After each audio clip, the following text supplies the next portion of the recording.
maanta halkan waxaan ku wareysanaynaa Professor Abacha. Abacha Professor waxaan ku leenahay xaaladda Soomaaliya dhammaan way holcaysaa. Ku soco. Abacha.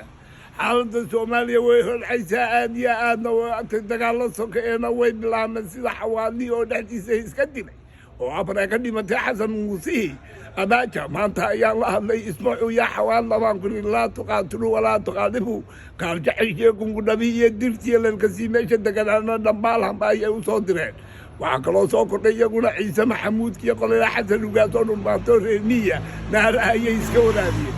inta la tabaal laga dilay meesha toobay dilay kontona waa dhaawac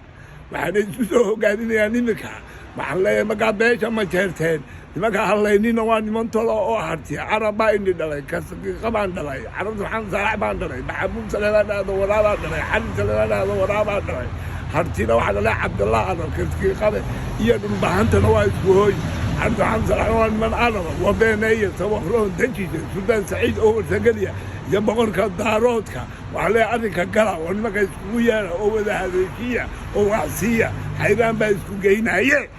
balangala farmaajo iyo hawiyihiyo iska horyimi maxaa kala haysta ayay dadku leeyihin hawiyo la United baa noqday farmaajo waa inkaan ilaahay noo soo diray kabuhu nagu aasay prime ministerkeygina wuu eriyey imikood Yurub iyo Ameerikana ay yidhaahdeen wax alla waxaad ka tahay meesha ma jirto musharax baa tahay kolkaaga ku ekow shirna wuu bilaabmay imika lagu xisaabinayo riboodkii lagala wareegay liisaan oo rooble maanta ku wareejiyay ciidan kale farmaajana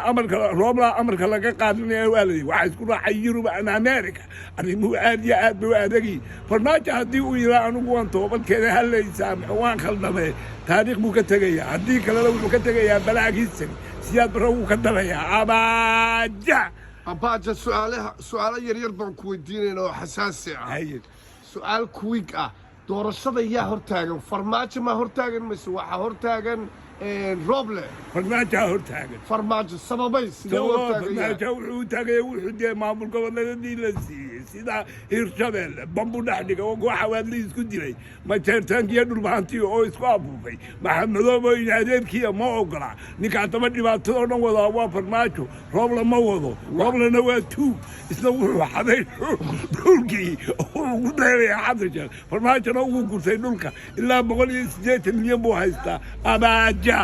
Abacha ninkii ugu bariiqada badnaa yaa way Xasan Sheekh waa ninkii ugu bariiqada badnaa laakiin waxa uu sameeyay